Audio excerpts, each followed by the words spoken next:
yang didatangi pendusta, yang datang juga pendusta. Memang itu kelompok. Maka keluar ilmu gaib, keluar akik.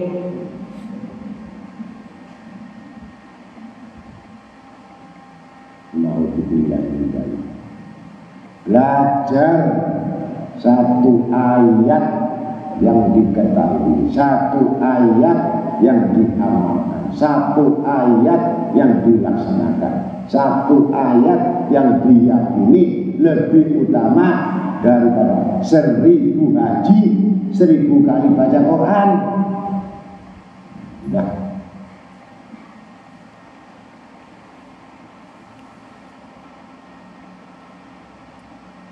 bukan kanan kiri untuk menunjukkan alibi. Apa alibi? Supaya orang percaya sama dia, supaya orang mengakui sama dia, supaya mereka mengatakan dia sudah mencapai ilmu kasyaf. La al-imanu yazid wa yanqus. Iman itu kalau lagi naik nggak masalah, naik lagi nafsu, itu iman. Naik lagi iblis, naik lagi jin.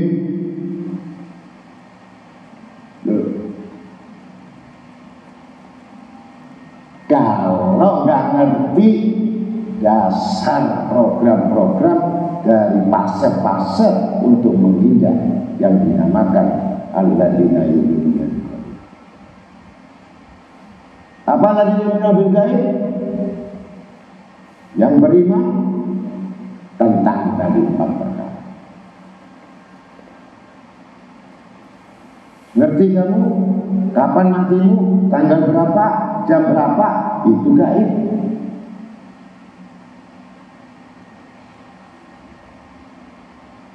Bukan yang dimaksud dia datang pakai imamah, pakai jubah, datang sediain saya rokok-rokok sama daun sirih, kopi pahit, nanti aku kasih kamu uang di sajadah.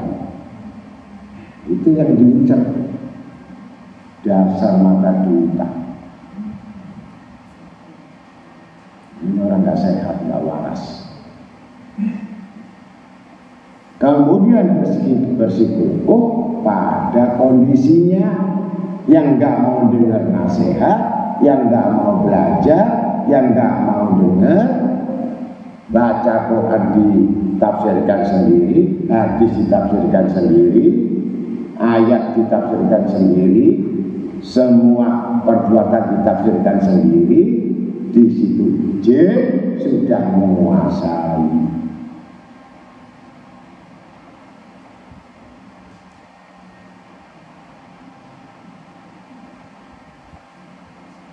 Kemudian jadi jago di kampung.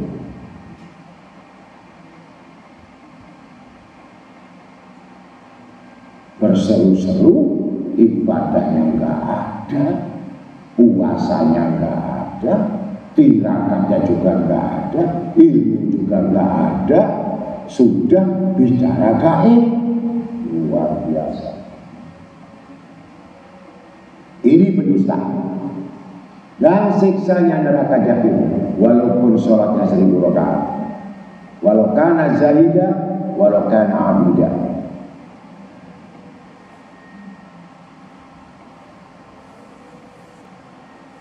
Yang tidak diserupai orang yang betul-betul cita-cita dalam sulukiyah, dalam tarikatnya ada sanadnya, ada didikannya, ada baiatnya, ada talqinnya, ada mursyidnya, ada mutawifnya, ada pembimbingnya,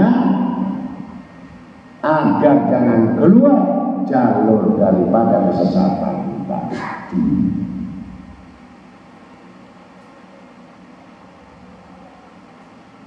Karena manusia menginginkan semua instan, menginginkan semua itu untuk mendapatkan sesuatu yang ini, maka dengan cara itu yang mendustakan agama lebih bahaya lagi. Hati-hati ngomong ilmu, karena ilmu diturunkan bukan main-main, bukan untuk bercanda, tapi bertanggung jawab.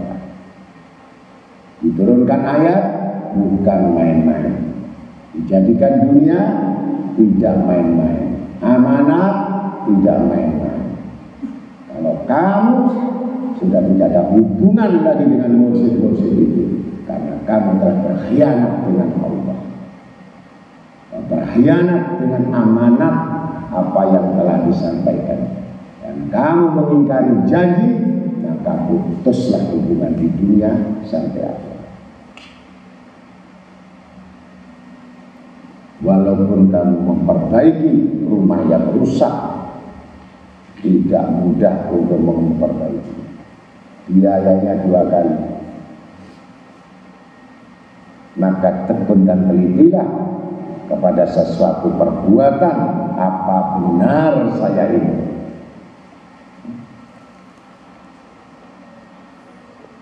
Ini yang disebut kerja tidak disebut ibadah kalau diisi kerja ini diisi 1 kali dusta,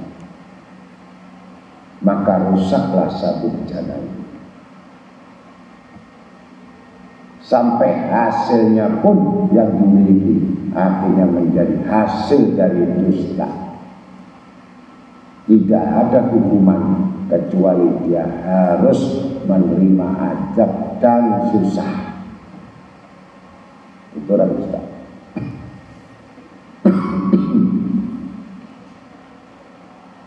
Itu kuncinya. Kemudian yang kedua,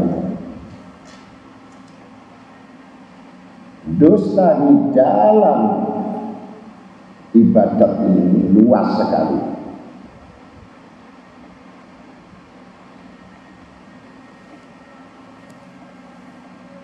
Yang tidak mau berwasilah, yang nggak mau berperantara, yang nggak mau berguru, mau langsung Allah.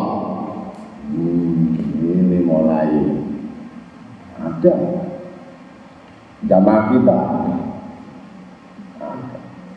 Dan yang lucu lagi mengaku dia murid saya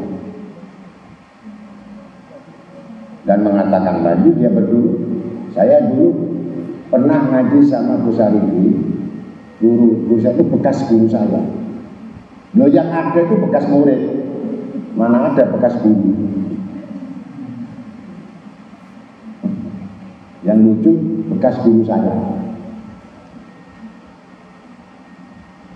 Hati-hati, puasa tanpa bimbingan, zikir tanpa bimbingan,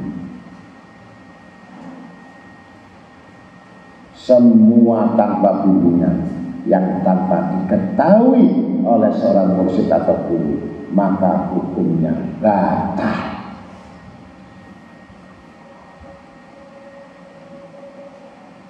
Paham sudah? Akan dinolkan semua amal mereka, bukan mau saja dapat siksa.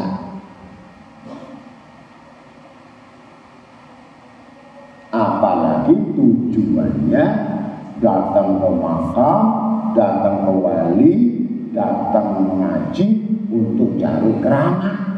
Tambah lagi. Ini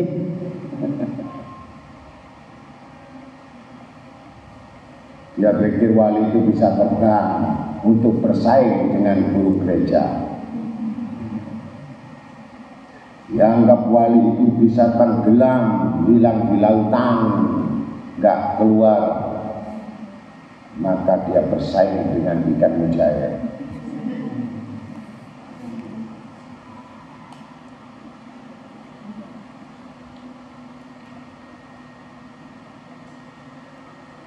Kemudian wali itu bisa hilang. Itu anggapan orang-orang awam ini. Ternyata iblis hilang juga. Tiga.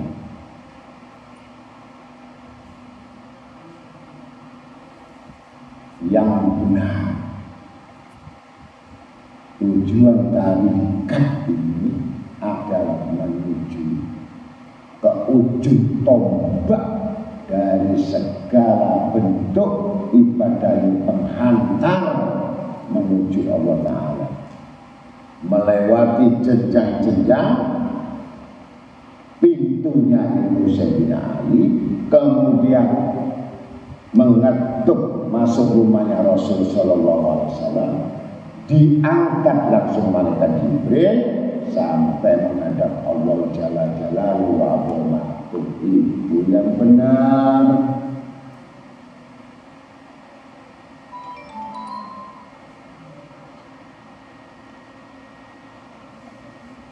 Maka yang demikian bercita-citalah untuk bagaimana bisa bertemu Nabi Muhammad.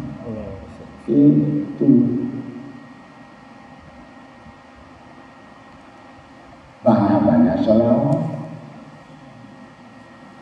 Ada enggak selawatnya wali? Allahumma sholli ala Sunan Ampel, Allahumma sholli ala Sunan Gresik, ada? Ada enggak? Allahumma sholli ala Mbah Tumpeng, Allahumma sholli ala Mbah Huber, ada? Ada enggak? Ajarannya ada apa enggak? Kamu nyebut apa? Shallu ala Nabi. Allahumma sholli wa sallim ala Sayyidina Muhammad. Itu. Bacanya Allahumma sholli ala Muhammad, Mbah Tumpeng kok enggak ngasih tumpeng, Mbah Peyek kok enggak Mbah Peyek. Hati-hati berbulan kalau enggak ngerti. Hanya dulu apakah itu wali benar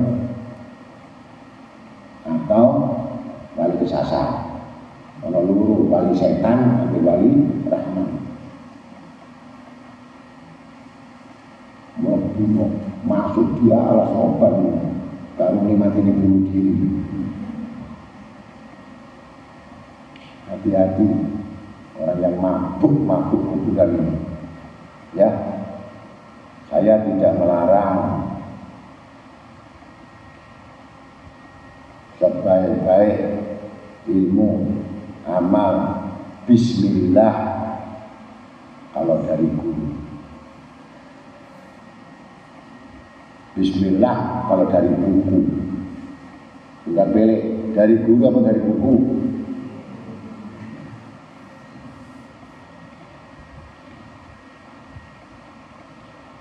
Kamu ngomong kok ya sama teman-temanmu yang sama sendirian, sama gendengnya juga.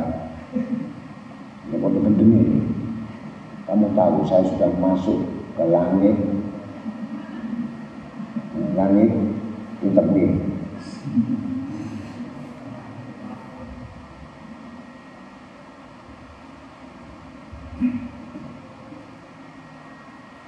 Ini dusta dalam ibadah, ya. Ketika murid daripada Syekh Jamaluddin Akbar, saya cuma melihat gurunya pakai sajadah terbang sampai ke Mekah. Maka muridnya kata, ya Syekh, saya kepingin terbang begitu. Kamu tahu, saya bisa terbang ini karena pesawat terbang tidak ada.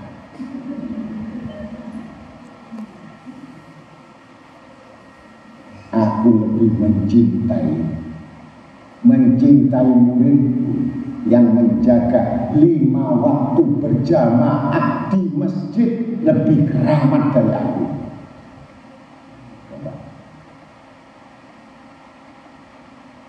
Mau sembahyang tepek telat-telat belum jadi wali. Saya lihat dengan aku ini ini maunya anak-anaknya apa sih? Kelihatannya telur tapi telur busuk. Ingatlah kita fadkuruni udkurkum, segala sesuatu barang siapa mengingatku, aku akan mengingat. Pegang dasar pedoman la raiba fihi hudalil muttaqin. Dan tidak aku beri pengetahuan dan tidak aku berikan petunjuk kecuali orang-orang yang takwa. Baru petunjuk. La raiba fihi dalil muttaqin. Mencari petunjuknya aja susah. Harus takwa dulu. Takwa terdiri dari syukur, sabar, qanaah, zuhud, waraq.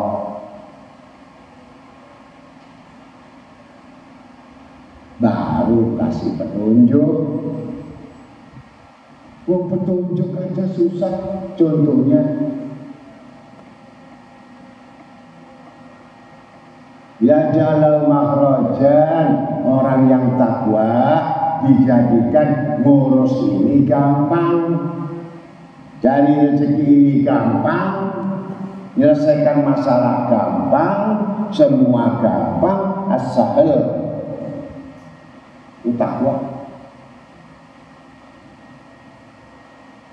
Kalau cari rezeki banting tulang, banting badan, banting kepala, banting guling, banting bantal. Jangan ngomong takwa. Wa yarzuq min khairat tasib, hai surat tasib. Dia nggak pernah minta rezeki.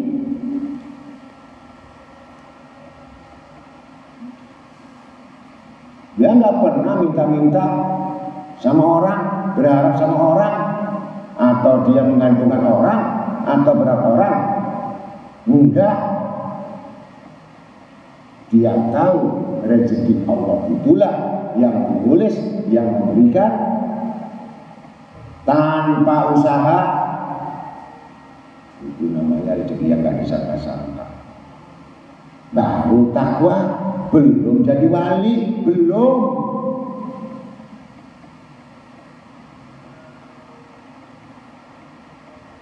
Enggak ada hukum sebab, enggak ada. Kalau orang lain usaha, dia diusahakan, dia enggak usaha, diusahakan. Itu tanda-tanda bahwa Allah ridho kepadanya. Itu hati-hati, jangan ngomong yang elak. Kata Sayyidina Umar bin Khattab, tidak ada yang menyesal segala satu penyesalan yang paling banyak menyesal ketika aku sudah terlepas ucapanku dan bicara mengenai hal-hal yang sifatnya mengandung dosa. Dan tidak aku ketahui yang paling beruntung di dalam kehidupanku ini yang tidak terlepas ucapanku kecuali bertanya dia, dan aku banyak mendapatkan kebaikan. Maka orang yang diam itu pasti banyak mendapatkan kebaikan. Banyak cerita pasti banyak bohong. Banyak ngomong banyak salahnya. Apalagi ngomong tidak ada dasar, tidak ada dalil kecuali ditunggu kesalahan. Nah, ini termasuk dusta. Dan tidak aku ketahui semua amal yang merusak amalku, dan aku tidak tahu di mana doaku tidak dikabulkan, di mana doaku tidak bisa diterima, karena aku tidak pernah teliti ucapanku. Dusta perkara agama, dusta perkara Allah, dusta perkara Rasul, dusta perkara ibadah, dusta perkara pekerjaan, dusta perkara janji, dusta kepada manusia, dan banyak dusta, sehingga dusta itu tidak berlaku bagi orang-orang yang mendapatkan hukuman, kecuali orang yang menerima hukuman, orang yang dapat adab adalah pendusta. Hati-hati.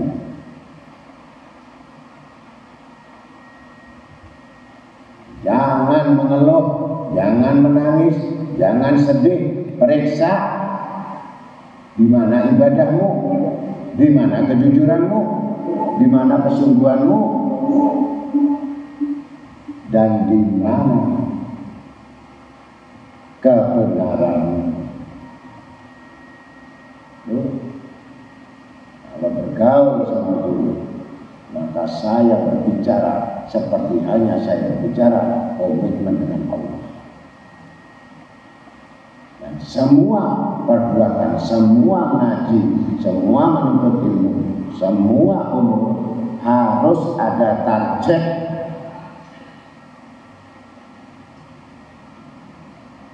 Kalau sudah di luar dari target, maka jangan harap ada hubungan lagi. Seperti hanya kamu kerja sebagai marketing atau apa, kamu harus cari nasabah yang harus punya omset sekian. Kalau tidak, kamu keluar dari perusahaan. Karena waktu sangat berharga, tidak hanya mikir itu saja. Itulah orang yang cerdas. Ngaji harus ada target. Minimal kami jadi orang yang takwa. Minimal.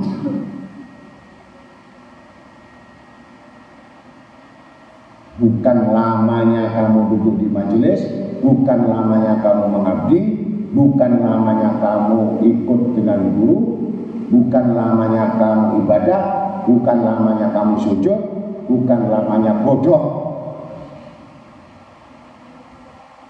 Tapi betul-betul kamu punya target, apa yang aku dapatkan dari sesuatu yang ada di majelis itu minimal bisa merubah semua tabiat keburukan dan dosa-dosa yang pernah dilakukan. Itu target.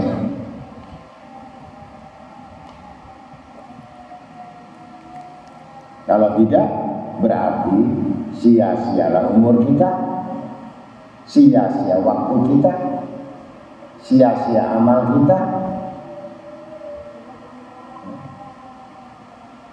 Ketika kamu sendirian, karena kamu mendapatkan sendirian, berlaku sendirian, mati sendirian, bahkan satu pun hanya mendengar namamu, kenal di majelis, begitu mati nggak ada yang tahlil sama kamu.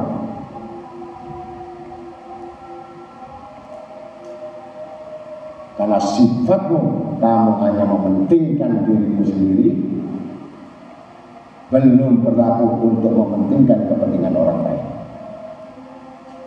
Selama manusia punya kepentingan diri sendiri, silakan Anda mati sendiri. Karena sudah menolak satu hadis, khairun nas amfa'ul linnas, sebaik-baik manusia yang selalu memberikan manfaat kepada manusia, apapun kepada siapapun, sehingga teringat bahwa kamu adalah orang yang selalu bermanfaat kebaikan kepada orang lain. Niscaya Allah akan mengembalikan kebaikan ini berupa amalmu, maka setiap orang akan selalu mengingatmu. Bukan ngaku-ngaku saya orang soleh, bukan ngaku-ngaku seorang takwa, bukan ngaku-ngaku saya orang berilmu, bukan ngaku-ngaku saya ini bangga dengan amal, bukan ngaku-ngaku saya ini sebagai ustaz. Tidak. Allah tidak memikirkan atau tidak melihat semacam itu. Keikhlasan kamu di dalam ibadah, kemurnian kamu dalam ibadah, kejujuran kamu dalam ibadah, bukan segala sesuatu yang sifatnya semua mengandung dusta, judulnya topeng. Itulah serigala berbulu domba. Itu ada pepatah. Aslinya serigala, tapi bentuknya lemah lembut. Itu yang dibahayakan oleh Nabi kita Muhammad SAW, sehingga kamu tidak akan mendapatkan satu kebaikan apapun dari Tuhanmu dan kontrak habis. Yang ada hisab, perhitungan. Ingat perhitungan. Kalau manusia tidak tahu, sehingga kenapa kamu jadi dusta, kenapa kamu jadi bohong, kenapa kamu jadi sombong, kenapa kamu jadi angkuh, kenapa kamu jadi khianat, kenapa kamu jadi malas, kenapa kamu jadi ini. 3 hal. Kamu tidak tahu musuh.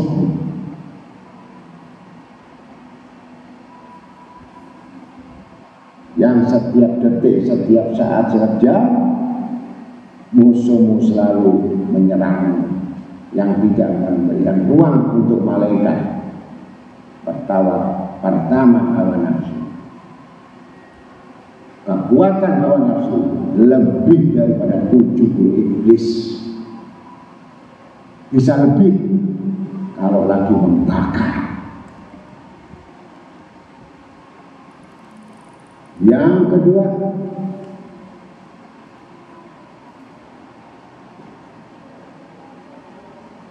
iblis jelas inna syaitan lakum aduwwun, yang mendustakan Allah, yang mengkhianati Allah,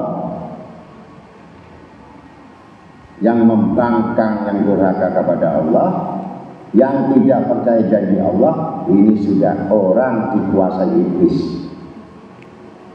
Ketiga, kecintaannya kepada dunia, yang membuat melupakan semua dari hati yang ikhlas. Rusak semuanya. Kemudian akal yang bisa menundukkan, akal ternyata tidak ada ilmu. Akal tidak bisa berpikir, akal nggak paham apa-apa, akal cuma akal-akalan. Maka terjerumuslah, terpelenggu dengan hawa nafsu ini, sehingga akalnya berusaha untuk mendapatkan sebanyak-banyaknya dan sampai menghalalkan segala cara. Akhir zaman, maka lupa Allah, Allah akan melupakan dia. Orang ingat Allah, Allah tidak akan melupakannya.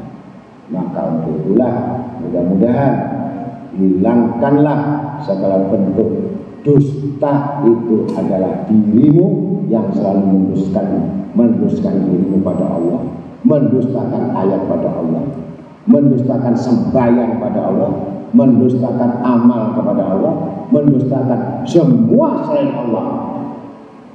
Maka itu termasuk golongan orang-orang yang pasti ditempatkan orang-orang neraka jahil, dan di dunia disiksa, nggak pernah tenang, nggak pernah senang, nggak pernah bahagia, nggak pernah terwujud, nggak pernah sampai, nggak pernah tahu, bahkan dia berputar-putar yang tidak akan sampai kepada tujuan kecuali dalam kesusahan yang sangat besar dan sangat menyakitkan sampai susahnya juga mati selama-lamanya. Assalamualaikum warahmatullahi wabarakatuh.